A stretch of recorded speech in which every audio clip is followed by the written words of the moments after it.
are back here on the Battleborn Duckers podcast, and we got a great guest tonight. We got one of the best fishermen I've heard about, Brian Patterson, on the show. And we brought him on the show on purpose tonight just to kind of get all his secrets out of him about ice fishing and how to do it, and why people decide to try to walk on water and catch fish when you can float on a boat perfectly in the summer. So, well, Ron and I obviously need all the help we can get in the ice fishing game. So you need all the help you can get on everything. Dude, I do. I'm a little slow on the uptake sometimes, but you put this boy on ice and I don't get along. I'm a desert rat. Right. Ice is a little bit different. Yeah. So tell us a little about you and your. You have kind of a cool background. You're not from Nevada originally. So Correct. No, I grew up in Wyoming, migrated to Vegas in '89, so I've been here 30 plus years, a little bit, and done a little bit of everything. Of course, I've always hunted and fished, and I really enjoy fly fishing primarily, but in the winter, I like to get out and do a little ice fishing from time to time, and the Ely Rotary Club has a big ice fishing derby every year, and we've my hunting fishing little group called Las Vegas Woods and Waters is kind of tied in to the Rotary Club's event, and we hold our own little ice fishing derby at the same time they do. This year, of course, they canceled their event, but Las Vegas Woods and Waters Club is still going to hold our event, and that's January 30th. Well, I heard they canceled because coronavirus is highly contagious on ice. That's what I heard. And you're all really close out there, right? You stay really close to conserve heat when you're out there on that ice. Well, you trying to cuddle up with everybody, Ron. Everybody else stays away from each other, but yeah, I'm a hugger. So yeah, so Woods and Water, they do lots of good things here in town. And we recently went out on a fishing trip, and I'll let Brian tell the story. We went out with Woods and Water to the Penguins trip.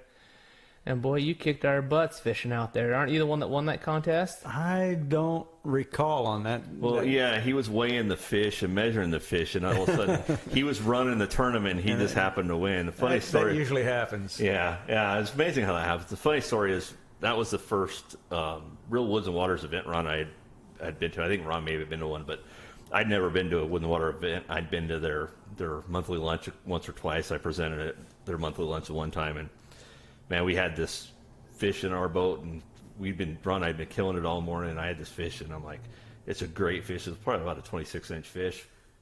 We're still fishing. Ron catches a little smaller fish, throws it on the stringer, and we decide we're going back in because it's about weigh-in time, and we get about 5 minutes in, just closer to shore, and Ron looks at me and goes, hey, where'd that stringer go?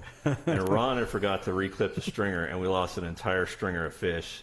And the fish we had would probably taken that tournament. Would have won it. But yes. and I'd never even fished the tournament before. I'm like, dude, this is pretty cool. I can maybe have a chance of winning my first ever tournament. And then, boom, all the fish goes. And then the funny part was, we get back there and we're telling the story, and everybody like, man, I can't wait to see you guys drinking. And I'm like, I can't wait to see Ron drinking either because he doesn't drink. So I don't need a drink with my Sounds luck, like man. a fish story all the way around, I think. It was, and the worst part was, Ron sat there for the whole thing. I posted the story on Facebook, and Ron gets on Facebook and says, I don't recall this alleged fish he caught. Right, yeah, that fish probably would have won it if it was the size that you said. Because I think the fish that won was only 22, 21. It was a good fish. We had a couple of really good fish on that stringer. It's just one of those things that things happen. But you know what? I'll tell you that was a great event. It was a good time. We took a new guy with us and paid for his membership so he could fish with us. And it's just that whole group is just a great group of guys, down to earth. That particular event, you'll have a steak dinner afterwards, and we'll have to sit down and have a steak dinner. And man, just people talking and just good camaraderie and just a good group of guys. And I'm looking forward to the ice fishing trip because I think it's going to be about the same thing. It's a great group of guys there. So it is. I mean, this is Las Vegas Woods and Waters 30th year anniversary, 2021. It was started back in '91 by a gentleman named Ken Johnson. He came from Texas, and he got out here to the desert after living in Texas his whole life and didn't have any hunting or fishing buddies or anything. And he just started watching the newspaper. And every once in a while, an article would come in, somebody writing about a duck hunt or a quail hunt or something. And he kind of just jotted those names in that newspaper down until he got 4 or 5 names together.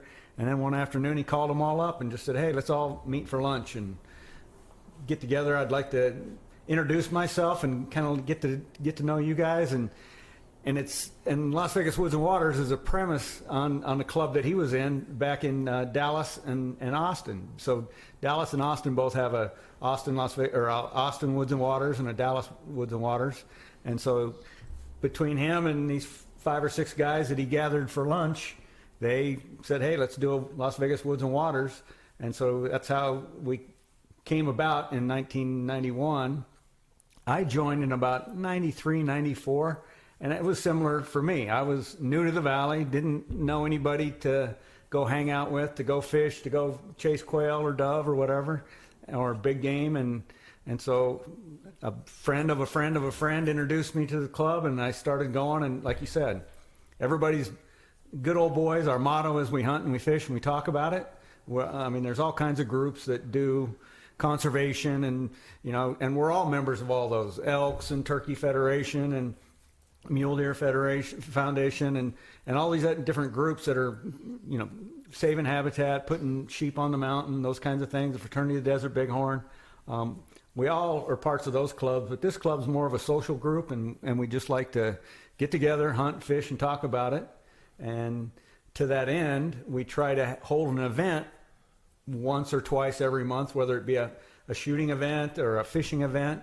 And so we can all just kind of get together, go, like I said, ice fishing is coming up next weekend, so we'll go ice fishing and get together, and at the end of the day, we gather around, play a little poker, and just have a good time. Go out, have a meal, play some poker, fish, wives, kids, everybody's welcome. It's a fun event, fun time. Well, the one thing, so we do these, they do their meeting is a monthly luncheon, and at that luncheon, we talk about, there's members from pretty much every different club. And so a lot of times we take that time to collaborate with those different clubs. So Ron and I are on the board of WIN, and we'll talk to the Desert Bighorn guys and, hey, we've got this going on, or we need help with this. Can we get help with this? And so we're bouncing ideas off each other. Right now, the difficulty is banquet season since the governor's restrictions. So everybody's kind of bouncing their ideas off each other, how we're going to kind of survive that. So it's a great opportunity, not only for just a straight social aspect, but I think it truly helps bring all those clubs together. And we're more effective on the conservation side because we have the social side of it. And then you're out on the ice, and there's nothing that brings people together more than just fellowship of being on the ice or something like that.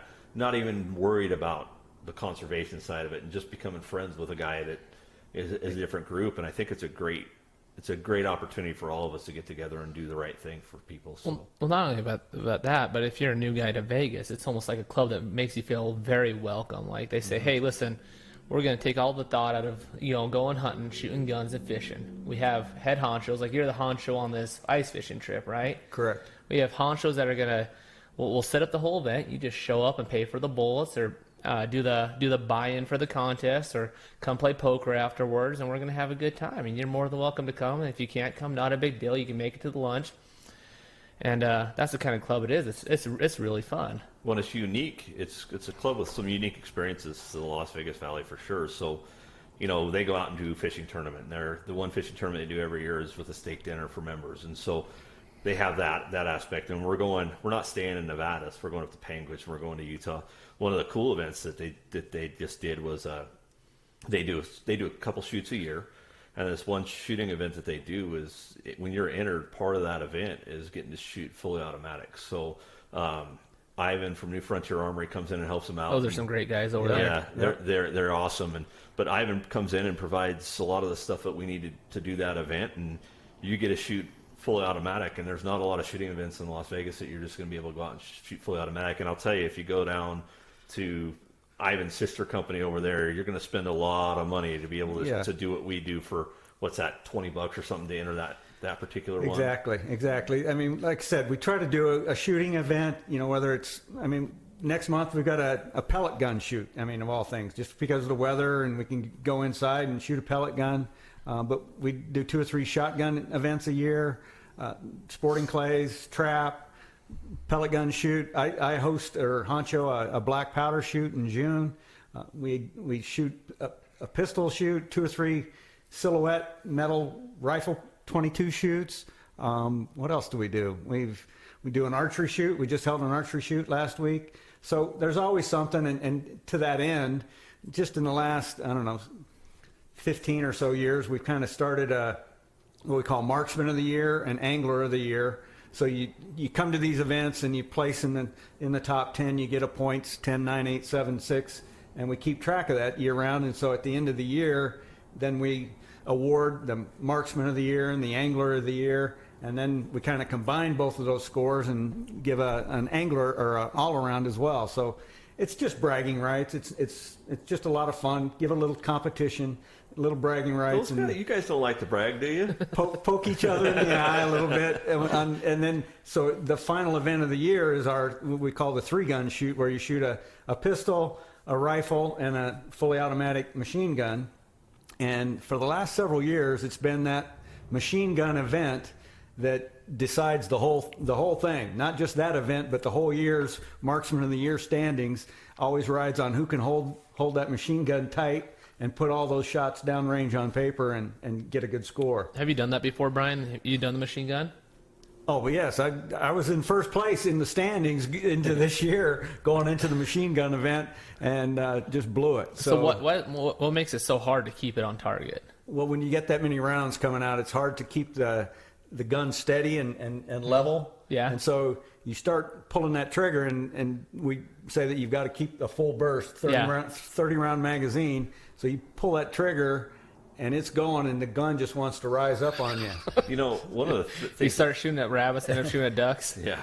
We've done it inside, and we've had guys shoot the ceiling. Oh, yeah. That's not Juju. I don't think I like that. But one of the things that struck me about this club is, going to that fishing tournament for us, and you get out there, and anytime there's money involved, and there's usually a little side pot or something with a lot of this stuff, but anytime that there's that level of competition, usually you get those guys that are just so serious that it just takes all the fun out of it. What I noticed with that fishing event is, man, guys, they wanted to win. There was no doubt about it. But man, there was no cutthroat seriousness.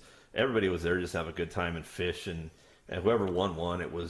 It wasn't, man, I'm not going to tell you where I'm fishing. You can. Right.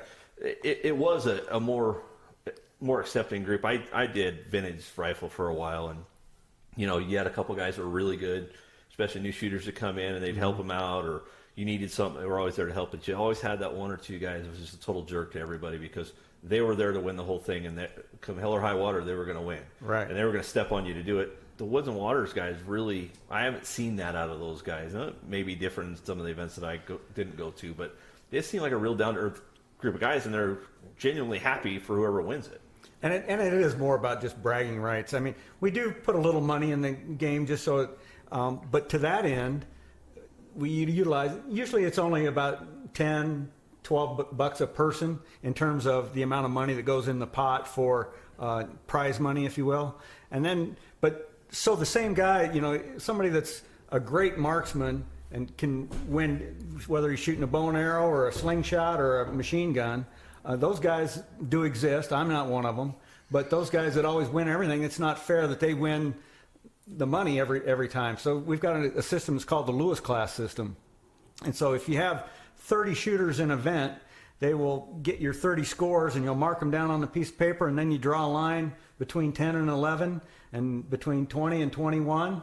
And so you've broken that 30 people into 3 groups of 10, and then we just pay first and second, maybe third place in all 3 flights. So you could be in the bottom third of the event and still win $50 or $100 at the end of the event, and you weren't anywhere near winning the event, but it levels the playing field for everybody. Anyone at any day can win some money and come out of. Again, there's more bragging rights to say I won $20 than there is to say I won the whole thing. Yeah, no, and I think that's the good thing. Vintage rifle shoots, a lot of times they'll do that too. They'll take and they'll tier it.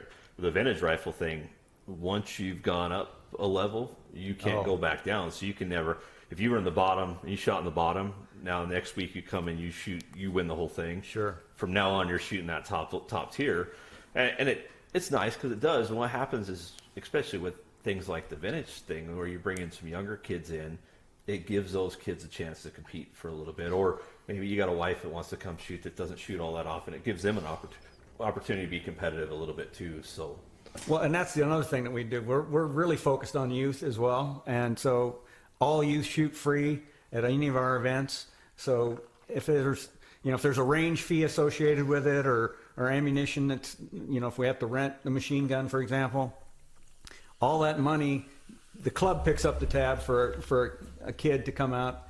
This year we had, I can't remember, 15 or 20 Boy Scouts. We also sponsor a Boy Scout Troop 130, and these kids from 8 to 18, you couldn't wipe the grin off their face when they got to hold onto that machine gun and let it go. they probably shoot better than I do. Well, I've never shot a machine gun as a Boy Scout, man. Where's that merit badge at, Brian? I got to shoot it when they used to do Scoutorama. Hey, see if you can stretch that screen a little bit. People are saying it's small. But anyways, you did a Scoutorama. And they used to do it out at Lake Mead, and the military actually came out and would bring out fully automatic guns and let you shoot them off with their trucks. Are you kidding me? No, into Lake Mead. So, And how many fish you get? no, you shot pretty high, and I'm pretty sure they're probably blanks, but Yeah. just being able to do that, that won't stretch wrong. So. Okay, we'll figure it out next time. Okay. Well, let's talk a little bit about ice fishing, man. So how does it work? You get out there, was it check-ins at 8 or 9? Well, this year, again, because it's a little bit different, that we're not tag teaming with the Ely Rotary Club. We're doing it on our own. So we're going to be a little bit more casual. I mean, usually the Ely event is at Cave Lake. And, I mean, if any of you have ever been to Cave Lake, to start at 8 o'clock there and to be able to get a parking spot near the water or near the ice, if you will, we would get up and we'd be out there sitting on the ice at 5 a.m. just to make sure we could get a parking spot.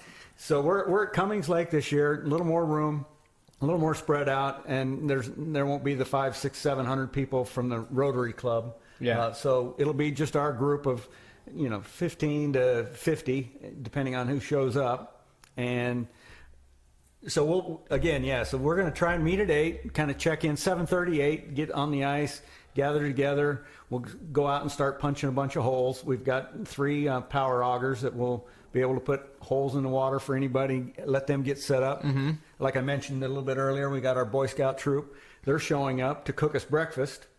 So they're going to cook breakfast and have hot chocolate and hot coffee on the ice for us. So that'll be nice. So in that first hour and a half from 7:38, we'll be just getting everything ready, getting everybody getting their gear set up. So like I said, we'll punch some holes. If somebody wants to start fishing, fine. But we're starting the official fishing event at 9 a.m. So I'll blow a whistle or shoot off a horn that's the start at 9 a.m. And then we'll stop it again at 12 so we'll fish for a 3-hour period. We can check in your fish, and the club has gotten a Sportsman's Warehouse gift card. So whoever checks in the biggest fish in that first 3 hours gets a gift card. Then we'll take a half hour from 12 to 12:30, little timeout to kind of do some of that correlation and get the figures figured out for who got the biggest fish. And then at 12:30 to 3:30, we'll do another 3-hour, the second half, and we'll do the same thing, another gift card for the biggest fish in that 3 hours. And then for our Angler of the Year, we'll just kind of go down the list and the biggest fish for the day all the way down to the smallest, and we'll give out points for Angler of the Year that we'll keep track of for the end of the year after all the events are done. So to weigh in my fish, do I have to take it out of the plastic You and ain't get rid of the got to worry about weighing in styrofoam, no or fish, Brian. can I just leave a styrofoam on it and You need to make sure that you don't fill it full of rocks before you bring it to the weigh-in. He didn't You got to say- catch one first, Brian. He didn't say lead weight, so we're good. Hey, so you're gonna have all the holes drilled. They just got to bring their trout fishing equipment, and Exactly. they'll be good to go. Exactly. I mean, they're, like with anything, whether it's, darts or billiards, or there's all kinds of specialized equipment. And there is some special equipment that you can go out and get for ice fishing, but it's not required. It's not necessary. The same rod and reel that you use in the summer, you can use out on the ice, but they do make shorter, little 2-foot long rods. You do want to use a smaller, lighter line, 4-6 pound weight line at the most. It's cold, so your line is going to be kinked and things like that. So generally you use a smaller bait, smaller hooks, This is the only time of the year that I ever use bait. Like I said earlier, I'm a fly fisherman by trade usually. So this is one of the few times where I get to use a worm and a. You can't drop a woolly booger on there and just drop it down and be good with it? You can try it. You can try it. I've never tried that yet myself, or sit back and try to fly cast into that hole. Give it your best shot. It would be fun. Everybody has a good time doing all that. So we're going to go out and try it. I'm not an expert by any means, but we've been doing this event, I don't know, 8, 10, 12 years now. Hey, do you find that the fish are a little less aggressive in the ice? Like the trout, they don't fight as hard. That's what I've noticed. No, they will. I mean, the last few years, I mean, like I said, we've always consistently gone to Cave Lake. Yeah. But Cummings Lake has a lot bigger fish in it to start with. I mean, I don't think I've ever caught a fish out of Cummings Lake that was under 12 inches. Really? Yeah, they're just all 16, 17, 18, nice sized fish. Got me excited now. So 2 years ago, I think I had the picture in our newsletter for the Woods and Waters, and that fish was like a 25, 26 inch trout, and nice sized fish, 4 or 5 pounds. So they are there. There's a lot of fish. The location where we're going to fish, maybe I shouldn't say this on live air, but we're going to kind of fish where Our secret spot. Yeah, where Cave Lake or Cave Creek comes into the lake down there at Cummings. So there's fresh oxygenated water coming in right there. So that's where we kind of like to hang out. Just over the last few years of fishing up there, I've kind of figured that out and talked to a few old timers out of Ely that told me that's a good spot to be with that fresh water coming in and a little bit more oxygen in the water. That's where the fish tend to stack up. So that's where we are going to at least start out in that location. Yeah. And we'll fish it on Friday, we'll fish it Saturday, and then we'll fish it again on Sunday morning before we go home. You're going to get a head start and figure it out first, huh? Well, you gotta cheat a little. You got to play to win, huh? Exactly. Hey, another thing I learned as a kid, I mean, we didn't have a lot growing up, but those little ice fishing poles on Amazon are $15 now. Oh, yeah. They're stupid cheap. They come with the reel and the rod and everything. Line, $15. all set up. And they come with that Chinese line, so you got to swish that out. I don't know what they put on there, but it I don't know tangles. where you've been looking at, because I just looked the other day. The cheapest one I could find was $35, and I couldn't get it here for 2 weeks. But I bought all the cheap ones. I got a rod, and I'll just use my standard reel, my standard line. Sorry, I don't have to rerun. But you don't have to do that. You just take the tip off your pole. Yeah, that's what some guys do. They just take the tips off their poles, and then it works just fine. And but those little rods, I mean, that's the other thing. Even though these fish are, usually take it kind of lightly. We've seen a lot of the rods end up under the ice. Ron lost the rod a couple weeks ago up ice fishing. I was up ice fishing at Penguins with my family. We were in that did you hear about that contest they did up there at Penguins Lake? They had a trout fishing contest up there. And we had set up, you're allowed 2 poles each. And so I had me, my brother, my 2 kids, and a few other people. So we had quite the half circle of rods out. And those fish come in all at once, and all the rods seem to go down at once. And we just watched 2 of them just go right in that hole. And I dove for them, but they were gone. Dude, they need a bigger hole for you to dive after that rod. Yeah. Yeah. I got my head stuck. That's cold stuff too. Yeah. But yeah, I've seen, and then we've tried to drop big hooks down and try and retrieve them, but it's never worked out. So have you? Well, I was up with my brother once, so we did the same thing. We lost one, right? And then about an hour later, my buddy catches one. He's like, "Man, there's a string still tied to this thing," and he sure as crap pulled up my brother's pole. Sweet, great. The same fish caught the same pole. It was ridiculous. That was Penguins Lake too. Yeah. Well, see, that's the good thing about Cummings. It's a lot shallower. Yeah. I mean, so it's 6, 8, 12 feet deep in the deepest spots at Cummings, so you can kind of throw a rope down with a big hook on it and try and snag and maybe drill a few other holes around, and hopefully you could kind of catch the line or something and retrieve your pole and hopefully your fish. But if not, Sports World is more than happy to take your money. That's just right. saying. Yeah, that's right. Mike Cal at Cal Ranch will have ice fishing poles for you if you lose yours. Mike Reese chimed in and said you got to get some flags. Have you seen those jaw jackers with the flags on them? Yep. So you ever used any of those? No, I haven't. I've never used tip up or any of that. Like I said, I'm just new and learning just like everybody else. I mean, ice fishing is a whole different game that you kind of, a lot of times you're sitting around John with all your buddies and hanging out and having either a cold cocktail or a warm cocktail. A real cold cocktail. A cold warm cocktail. So yeah, it's a lot of it's a social event, and I think anybody that's ever been in Minnesota or up in those regions, that's all ice fishing really is a social event. Well, I'm telling you right now, I'm already calling a foul because you came from Wyoming, and us desert rats aren't used to that cold weather up there, so I think you got the advantage.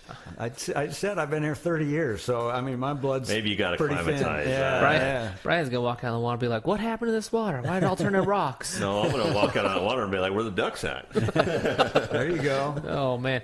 Hey, so when it comes to setting up your pole, you said something about putting a smaller line on it. Is there? I know, like me particularly, my favorite type of line to put on the pole is a P line. And I'll put a 4 or a 6 pound on there. Is there, when you're ice fishing, do you put a clear line, a green line? Does it all matter how it matches the water? What do you think? I've always used clear. There are, again, specialty equipment. There are special, quote unquote, special ice fishing fly line or lines that, like I said, they don't have the memory and they don't kink and keep that. But I've never gone that route. I just go to a 2 or a 4 pound test, monofilament, whatever it happens to be. I don't get too picky. Yeah. And then you go to a 2 pound test? Yeah. Holy these smoke. bigger fish in Cummings, it's a battle. You better be really careful with that, man. But at Cave Lake, it's for that Yeah. event they stock a lot of, put in a little 8, 10, 12-inch fish. Well, those are your money fish there, Yeah, so those right. are going to be your tagged fish. And they actually, I just was looking the other day, they have a P line that's specifically for ice fishing. Yeah. The biggest problem I have is when I'm catching those fish in the ice and it takes that tip down and you're trying to keep it right in the center of that hole, because if it catches that corner of that ice, your line breaks. Yeah. And so you already have cold conditions. And you have that, that what was Small it? line. Yeah, that line down there, and then you catch that corner of the ice and you're done. So it makes it even a bigger challenge. Well, and that's one of the things with the specialty lines, like the P line, that I can't remember what they call their ice line, but it's not supposed to get, the cold's not supposed to affect it so bad, so it's not as fragile. So they get brittle. The cold makes it brittle just like anything else. So that's part of your issue. But certainly you have a smaller area and you're trying to land a fish through a hole, and all it has to do is hang up on the outside of that hole, and it's Right. pretty easy to lose How a big fish. is your auger? We got 8-inch. 8-inch. That's what I got too. It does But okay. I've never broken a line yet, ice fishing with a fish. Oh, really? Yeah, not yet. Well, So, you're better than me, man. I don't know. And we've done it. We You can't used try to to hold hold this. through the ice, Ron. You got to wait for him to get to the hole. We used to hold this event up at Panguitch years and years ago. Oh, yeah? And so yeah, we've kind of moved it around. But in the last 5 or 8 years, when we found out about the Ely doing their big derby, we kind of dovetailed it with them. And it's just a lot more fun when you have 700 people on the ice and they've got restrooms set up and porta potties and big warming fires out on the ice, and they're selling hot dogs and chili, and I mean it's a fun event when everybody's just kind of roaming around and chit chatting. It makes it a good time. It is a good and time. that's a good thing. That's another. We go back to that Woods and Waters thing, and that's one of the things is they're supporting another club, so that's what gives that Rotary Club enough money to give their scholarships and everything for the year. And so by us going up there, and a lot of the guys are going up there and they're going to buy in, would have bought into the Rotary event, because if people haven't heard, that Rotary event's a pretty cool deal. They dump a bunch of fish, they tag some of the fish. If you get a tagged fish, you get $100.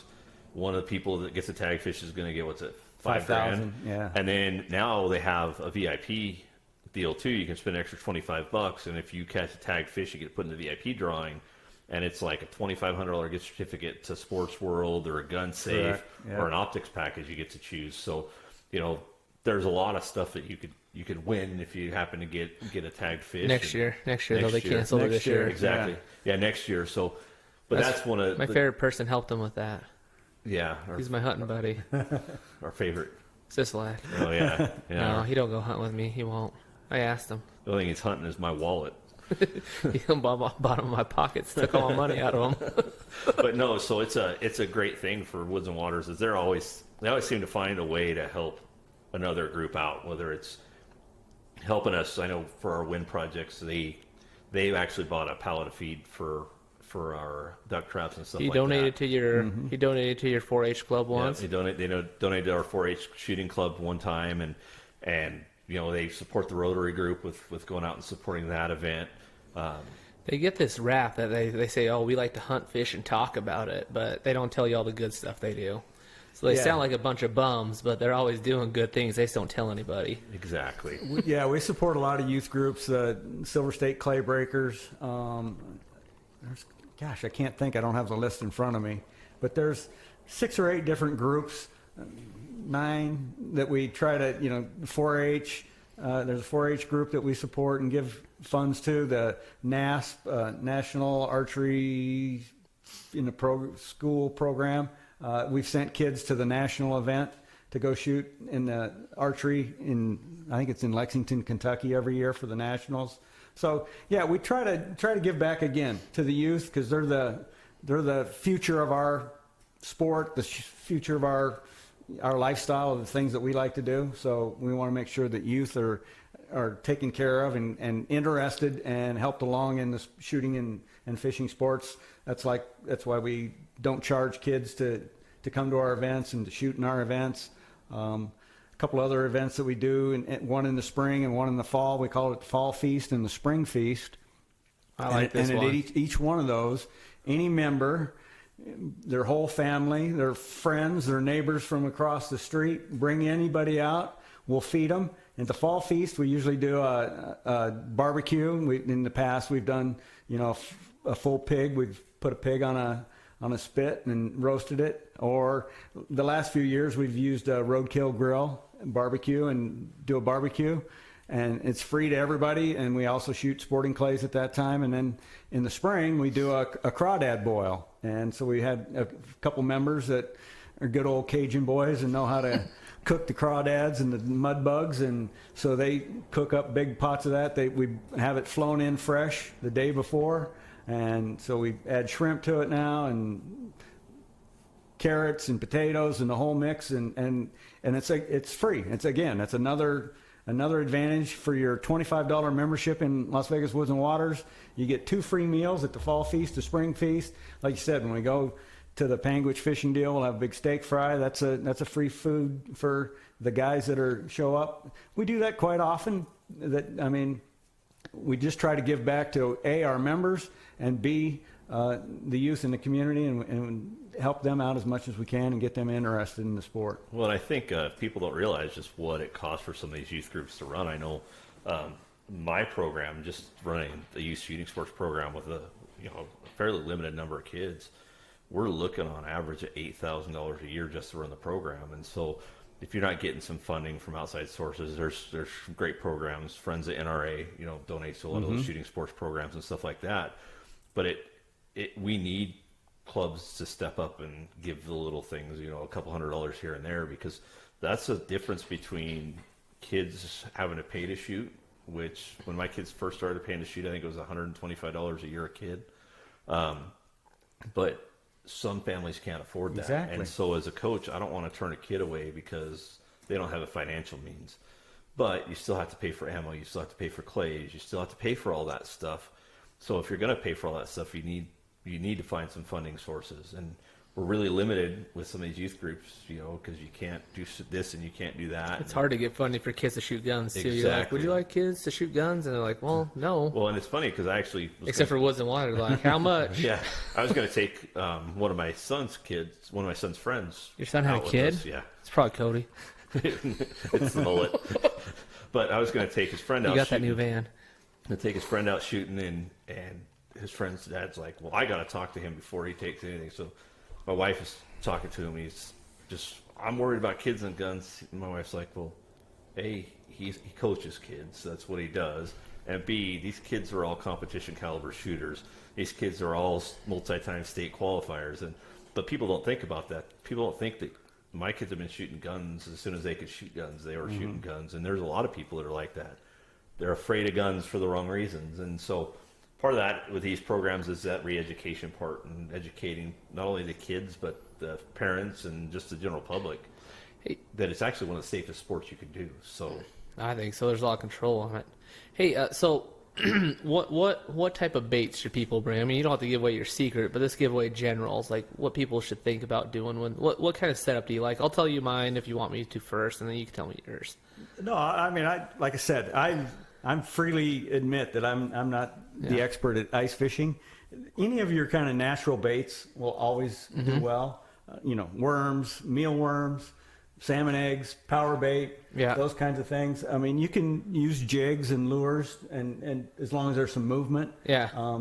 But I tend to the only time of the year I use bait is at this event, just because it seems to be the easiest. My go-to is salmon eggs. So that's what I use, and I use a small 24 size treble hook and put 3 salmon eggs on it, and away we go. Now, what do you think? Think we're going to be able to pull some walleye out of there?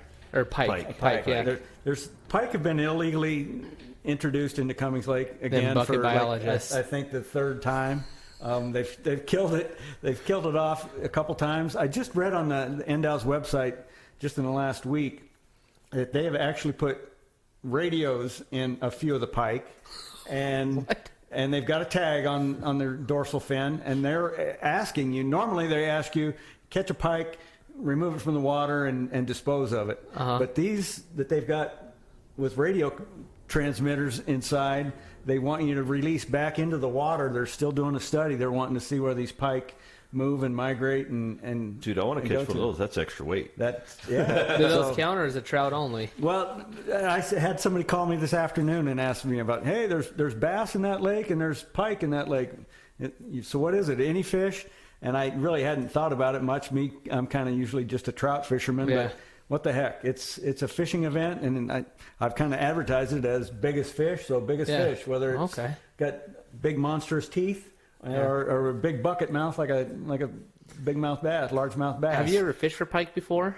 You ever tried? A couple times with my fly rod. Yeah. And they hit like crazy, and then my experience with it is they just flip over on their back and it's like pulling in a stick. I mean, they hit it hard and it was aggressive. I heard you have to have a steel line. Is that not true? Yep, yeah. Oh, you do? We used it like the last 6 to 12 inches was a steel leader. Or they'll break it, huh? Oh, yeah. Yeah, they're toothy. They're very toothy. Really? Okay. But they're long and skinny, and, I mean, that was my only exposure. Do they got much weight on them? Like, I think the trout would have more weight on them. So if you're looking, are you measuring longest fish or the thickest fish? Weight, by weight. weight. So by weight. you're going to win trout-wise.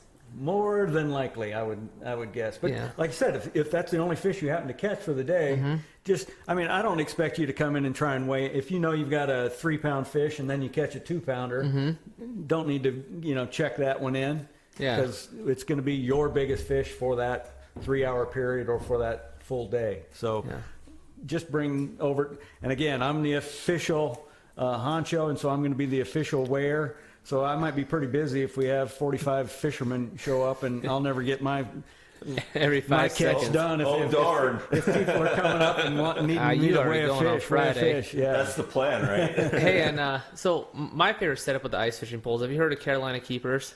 They're these little plastic things. They're about that big, and what you can do is you could push them in half, and they open up a slit in the middle. You can put your string through that, so you put your weight on. You don't need that much weight for ice fishing. You need a little bit to get it to sink. Right. So you put your weight on, you put your Carolina keeper on, and then you can slide your leader up as far as you want. You tie your hook on. You only tie one knot. And so what that makes is, like, let's say you're going with a foot leader, because it's only 14 foot deep, so you probably need about a foot leader, right?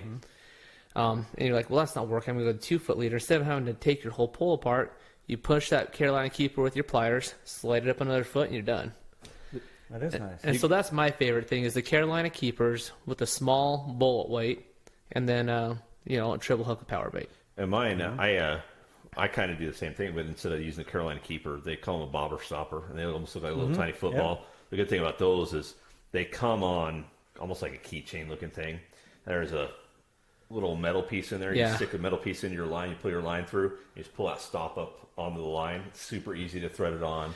The only thing I don't like is when you're fishing in the water with those, they slide. So mine don't slide. I haven't had mine slide yet. You just got to get the right size. They make them for different size line. We'll settle this argument. We'll go out fishing again. They make them small, medium, and large. I'm going to have to watch you guys and see. You guys have probably learned something. That's good. Good. But it is a nice way to do it. And the other thing with those is, depending on what setup you're using, when you go to bring your pole and you're moving from one area to another, you're throwing your pole in the back of the truck, whatever you're doing, you slide that bobber stop all the way to the bottom.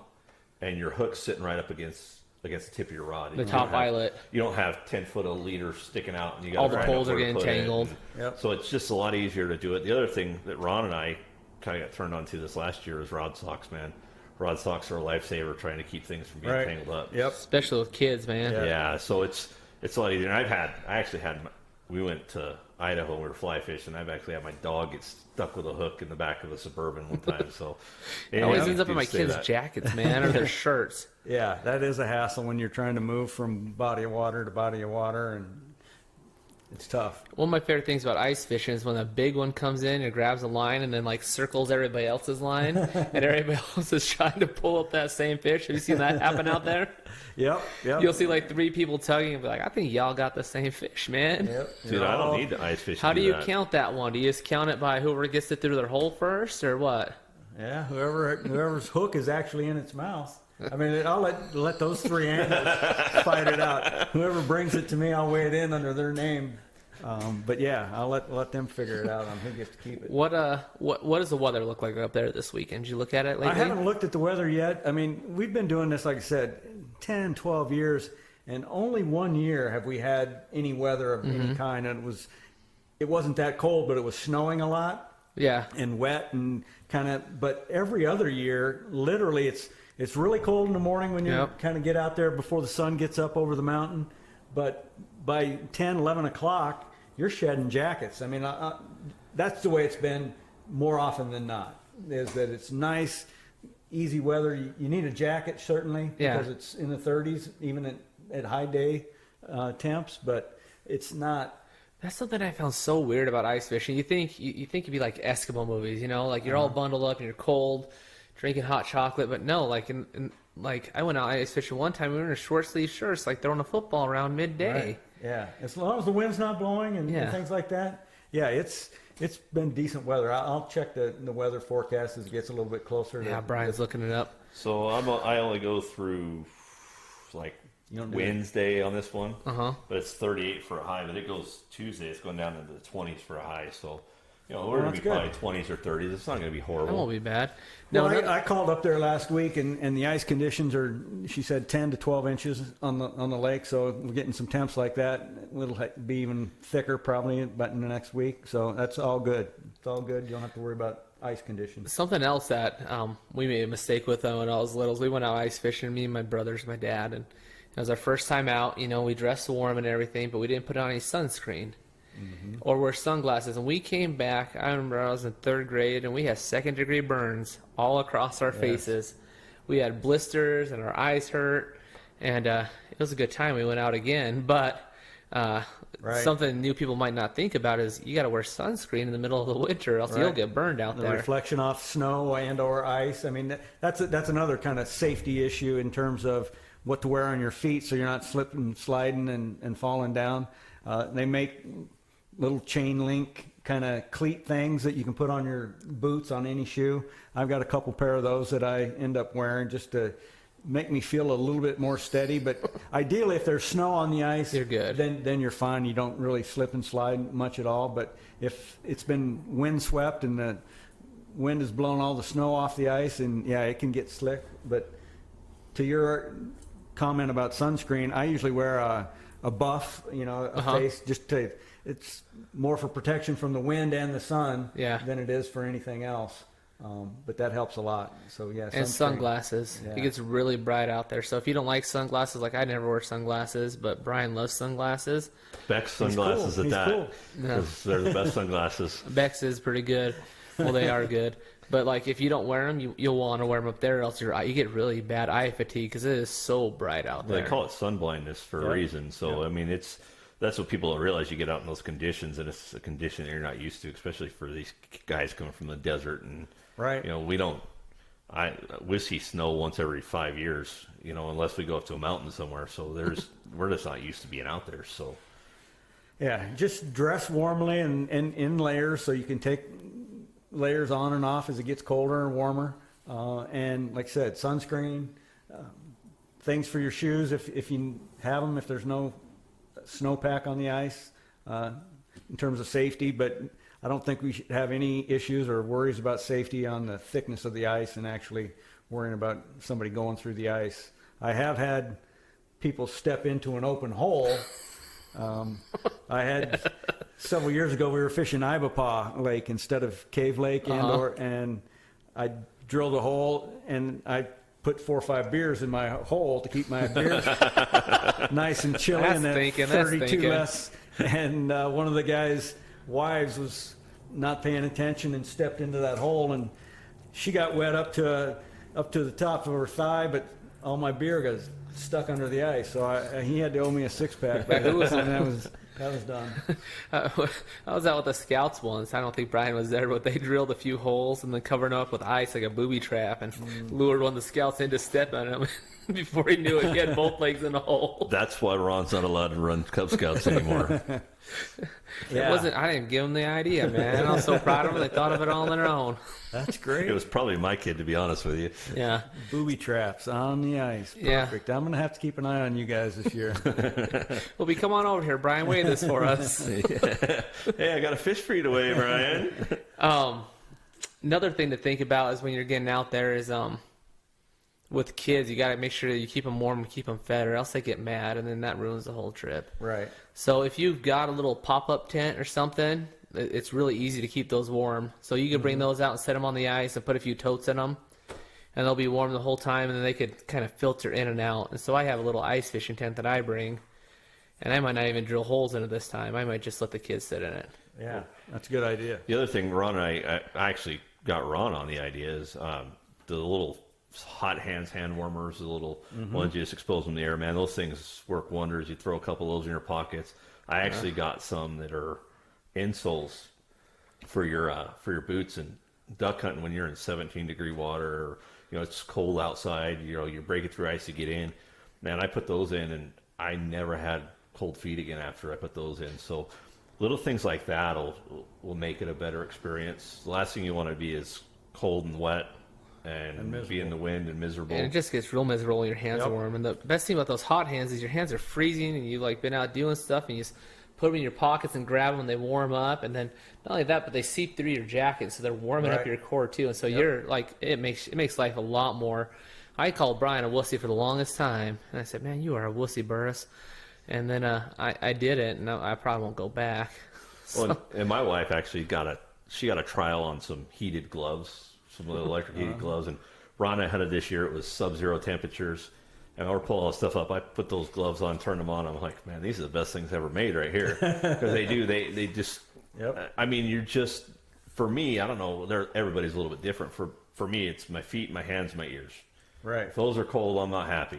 The rest of me can be a little bit cold, and I'm okay. But those 3 things, it makes me miserable, and it makes it a lot less fun. But even cold, I mean. Ron and I have been out hunting really bad conditions, and you'll be cold and miserable. I fell in the water, was soaking wet. My whole jacket was literally dripping wet. It was 17 degrees outside. He decided to go swimming first thing, man. Yeah. And I fished. He needed it. I fished for a couple hours, and then I hunted for a couple hours. I fished with my gun. He thought he was fishing. He was really cold. I was like, Brian, you got a gun. So we go to get back in the truck to move, and I'm like, Ron, can you turn on the defroster so I can see if my jacket will dry out a little bit? And I hunted the rest of the day like that. And even with getting wet, those jackets, the modern jackets, are so well made that once you warm that water up, you stay warm. Yep. You're just wet and warm. You're just wet and warm. That's it. And so it's not only super sucks comfortable. if the wind blows. Yeah. Well, no, because the jacket's thick enough that it stops that wind. I guess that's true. Yeah. But you got wind stopper in that fabrics now. Hey, I want to talk about pike just a little bit more. So if I was going to set up for a pike rig, do you have any suggestions, any thoughts on how you do that? Pike, to my knowledge, are more of a predatory fish. Yeah. So they're looking for a smaller fish to eat, and that's what Endow is worried about in this fishery. Once the pike get established, they eat up all the trout, and then they'll eat up all the bass that are in there, and then they start going cannibalistic, and they start eating each other. So the whole population just crashes. kind of like the striper. Yeah, Lake similar, Mead. That's the similar. same way that they did Lake Mead. So they introduced them in it. So I mean, through the ice, I don't know how you would try to get a pike. Like maybe a jig or something. Maybe you have to go down there with a jig and pull it up and down so it looks like a live bait. Something movement. Maybe like minnows or sardines. Something like that. I know everybody up in Penguins right now, they say they're fishing with shrimp. Yeah, but Penguins has got that that naturally occurring shrimp Yeah, they population. do. Right, Paul. In exactly. fact, Jared caught a shrimp that fishing tournament. So our buddy, the only thing he caught pretty much that morning was a shrimp. Yeah. Now I heard another thing too about ice fishing is that someone told my brother this last weekend is that they watch for the shadows, and if people are walking around, it spooks the trout. I don't know if that's true or not, but I mean, like you said, the real hardcore guys and the Yeah. guys that are out to do it for money or to win Yeah. everything, I'm sure there's some effect, or even the sound that gets vibrated through the ice. Yeah. Nobody I've fished with is that intense. We Okay. just kind of, like I said, we're standing around with a cocktail. We're having a good time. Well, you were having a cocktail Watch until you your- let somebody go through the watch ice. each other's wives fall through the ice. Yeah. Take your beer with them. Right. But, and like I said, we got the Boy Scouts that are making us hot coffee and hot chocolate. So that helps keep you warm. They're going to make you a nice breakfast burrito. So, I mean, it's a great time. And like I said, it's a social event. And if you catch fish, great. If you don't, you're still having a good time. Now they'll have some flags out there, right, marking where we're going to be at. Right. We're going to be, there's an upper basin and a lower basin. Uh-huh. I've got that map that I've kind of sent out to all the club members to kind of give us an idea of where we're at. But we're trying to go into that second basin, drive past. There's 2 or 3, maybe even 4 restrooms along the lake on the west side. And then there's a little parking spot, narrows down into what they call the Narrows, and then it opens up into the lower basin.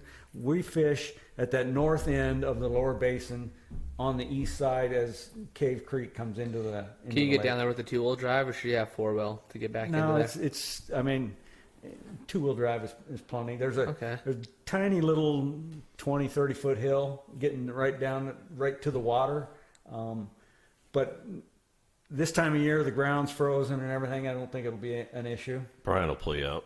Yeah, sure.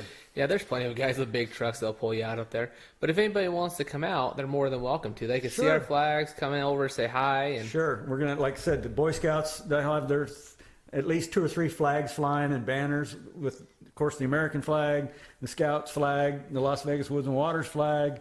Will be easy to find. I mean, I'm sure there'll be people out recreational fishing for the weekend, but it won't be a big group like when the Rotary Club's doing it.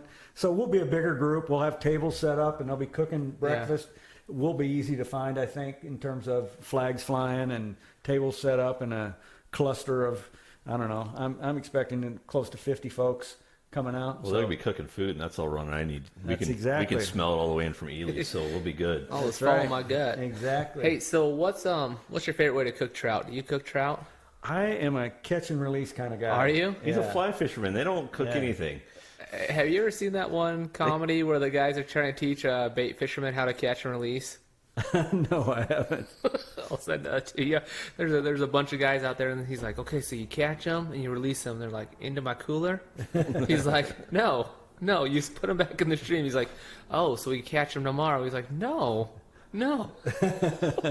You've seen that one, haven't you, Brian? Yeah. You know, it's definitely a little different. The fly fishermen have a different attitude on what they keep and what they release, and you know, even bass fishermen. So there's a lot of bass fishermen that won't keep the largemouth. They'll throw those back, and they'll keep some smallies or whatever. And then there's other guys that'll keep everything. And you know, hunting Idaho, I know that a lot of the stuff you're catching is going to be a lot smaller fish, and so you know, you can catch a lot of fish in an hour. I mean, we were doing 35, 40 an hour at some points, and it's just fun to catch those fish. And on a fly, I mean, I enjoyed it. So. Yeah, it's the fish, it's the hunt. It's, you know, I mean, I used to bring home some fish, and you know, sometimes the family would eat them, and sometimes they wouldn't, and so it just got to be, don't bring any home anymore because it's too much of a hassle. For I'm me, like, all right. For me, that fly fishing, the difference for me is, you know, you're doing a lot more stream and river fishing, and for me, it's the scenery and it's a whole different thing. There was that movie when I was younger, a river runs through it, Right. And so I watched that when I was a teenager, and that was one of my life goals was to go Montana and fly fish, and I got to go up to Idaho. My wife's family's from Idaho, and we hunted some of those same picturesque streams and just the beauty of it, and you get in there, and it's just so relaxing to be able to get out into that environment, and really you're surrounded by nothing. It's just the stream, and That's what I always say. Just Trout awesome. live in beautiful places, and so that's kind of what I've always focused is on trout fishing, Yeah. more so than pike or big largemouth bass or striper out at Lake Mead. I've kind of just been a trout fisherman most primarily because of basically where they live, and it's the places that I like to be. So you kind of do it for therapeutic effect then. Yeah, just to get out and have some fun. Yeah. Now, what are some other angling events Woods and Water's going to have this year? They have the one. Go ahead. Well, we've got the ice fishing to start off. I've got a list of kind of the events, and then I'm the honcho. I put on. We hit Sunnyside right when the ice comes off. When's in that? March. Okay. Let's see my dates here. March 20th. Okay. And then we go back to Cummings Lake again, kind of the spring when the trout are spawning. They're cruising the shoreline. Yeah. That I've just recently found out in the last 3 or 4 years. An old timer up in Ely gave me that hint. That's a kick in the butt too. That's Isn't fun. it? And then we always like to go to Otter Creek Reservoir up in Utah. And again, we try to hit that at ice off. Okay. Either in March or April. Okay. And we usually stay at the Rocking R Ranch, a kind of a big dude ranch. That's a lot of fun. Go up there for a couple days. And same thing. If you get there at the right time, they've got 2 to 3 pound trout that are cruising the shoreline, and you don't have to be in a boat, and you can fish from shore. So that's a fun event. And we've done striper out at Lake Mead in August or September in the past. The last couple of years, it hasn't been too productive, so we haven't done that. So we're trying to mix it up and maybe partner up with our scout troop again and go to Eagle Valley or something else. That'd be cool. But those are kind of our main fishing events: Panguitch Lake, Otter Creek Reservoir, Cummings, Sunnyside, ice fishing. So I heard that last Otter Creek fishing tournament.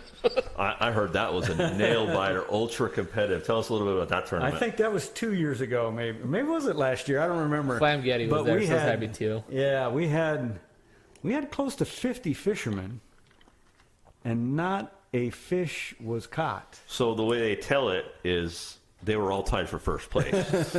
Exactly. We all got first place.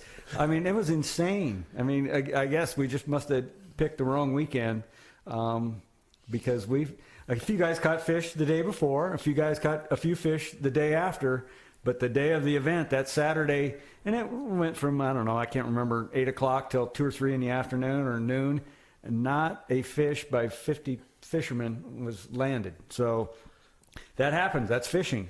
But we still had a poker game. There are so many fish in there. Yeah, that's a great fishery.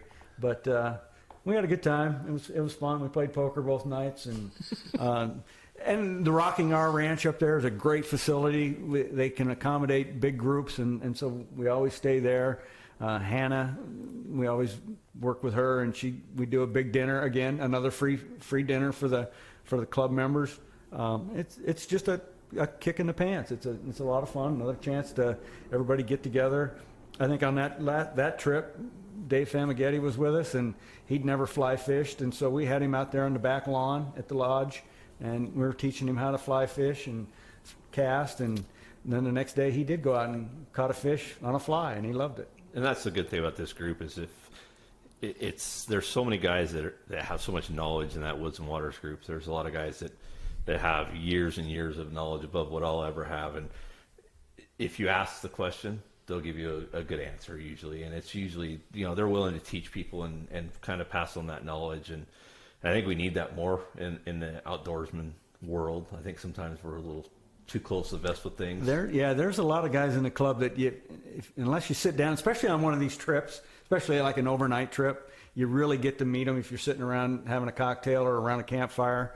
But there's some interesting characters in their private life, in their career, the things they've done. I mean, FBI agents, fighter pilots, all kinds of characters that you would never think, and they have a wealth of information, whether it's hunting and fishing related, world travels. I mean, they've run the gamut. Well, that's an interesting group. One of the new guys who's been coming to club meetings is a German arms arms dealer. So, I mean, so he's selling guns that are worth more than my house, and it's just that you get such a wide variety of guys there, and if people are interested, they can go either Las Vegas Woods and Water You can find it on the internet, or you can go to Facebook page. You guys have a Facebook page, right? Correct. Yes, sir. We're live streaming from it. Yeah, I'm not. Oh, yeah, I'm not that's right. Facebook literate myself, but yeah. I'm on their Facebook page. I'll take care of anybody that comes over there. And if you can't find it either way, you can always hit us up on battlebornduckers@gmail.com, and Ron and I can get you hooked up with it. And But our get you website, involved. yeah, we've got Las Vegas, LV Woods and, spell out and, lvwoodsandwaters.org is our website. And it's pretty fresh, it's pretty up to date, and it has a list of all of our functions and all the events that we're planning for this year. And then, like I said earlier, I mentioned I'm the editor for our newsletter. We call it the Game Bag. So that comes out every month. And it's usually 10, 12, 15-page little newsletter, and all the past newsletters are in there. So that tells in there, we go through all the events that are coming up in the next 3 or 4 months, so you can kind of mark your calendar and make sure you're ready to do some of those events. And then we have some recap of what happened at the last event and who got skunked and who got to brag about what they won, or they won some money, or they got first place. Everybody makes fun of each other. And then we also try to throw in some stories, some educational stuff too. And then I send that out always the second week of the month. And then our luncheon is always Thursday of the second Thursday of each month over at Las Vegas National Golf Club. So we got a big banquet room in there. And we try to have a lunch speaker too that comes in and gives good information. Like you said, Eve spoke.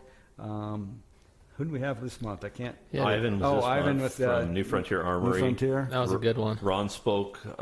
There's just a variety of different guys that get up and We've had off-road guys speak. We've had guides speak. We've had wildlife management area guys speak. we've had Endow Trappers. We've had Yeah. a little bit. We had falconers come in. That was interesting Yeah. and fascinating.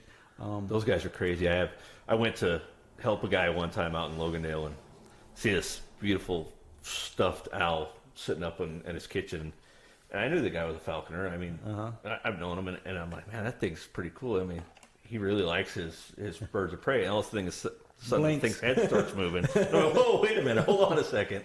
So that's just an interesting hobby to me, and what those guys have to go through to keep those licenses up. And And what they do, they have to fly those birds daily. I mean, it's a little bit better now, but they used to have to weigh them like 2 or 3 times a day and give out those reports to the federal government on a regular basis. Right. And so it's pretty crazy, just the amount of dedication it takes to be a falconer. yeah. So, We had a couple falconers come and speak at our lunch, and gosh, it's been over a year now, and I've still got their card. I want to go out with them because they said anytime you want to come out and watch us fly. And I mean, that's on my bucket list. I want to go out with them and watch them do their thing. Oh, that makes sense.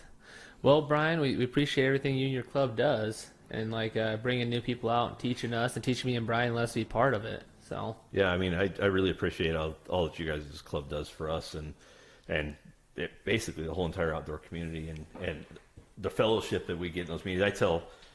I tell everybody, especially if they're, any sort of a business owner that's into the outdoor life, that Woods and Water, those luncheons are a great networking opportunity. Number one, you take a lunch on a Thursday and you get to hang out with 30, 40 really good guys, and a lot of these guys are business owners or former business owners or executives and stuff like that. That it's very valuable, and then you also get to learn who the players are in the conservation community, we've got the bighorn guys in there. We've got Ron. We got some of the wind guys in there, and The elk guys. The elk guys are in there. We've got some Safari International guys I think are in there too. So it is an opportunity just to kind of get around all those people and just kind of take in all that knowledge that you got to get in one little room. So Yeah, that's one of the best. Again, it's just the social aspect of it, and the opportunity to rub elbows with some of these guys that have traveled the world and gone to places that you'll never get to go to, but you can hear through their firsthand experience on what they went, whether it was on a fishing trip or a hunting trip, or even if it was just world travels. I mean, you meet all levels of society in that group, and it's great. It's absolutely great, and man, we're getting right about, we're just a little over an hour, and so, that went quick, man. Yeah, we appreciate you coming in, Brian, and talking to us, and and talk to us about the ice fishing. If anybody's interested in coming out ice fishing, we welcome you to come out with us. Ron and I will be out there for sure. Ron will have his clan. I'll have my wife, one of my boys out with us, and Great. and Brian will be there. There'll be a ton of guys, great guys out there. Again, thanks for coming on with us. Yeah, well, thank you, Brian and Ron, for having me. And anybody interested in Las Vegas Woods and Waters, give me, like I said, reach out through lvwoodsandwaters.org, and we'll get in touch and get you joined up and having some fun. Well, just like always, so if you're going to go out this weekend, make sure you take somebody with you if you can. If you're going to take somebody with you, make sure you try to teach them something. If you can't take somebody or teach somebody, make sure you hunt and fish hard.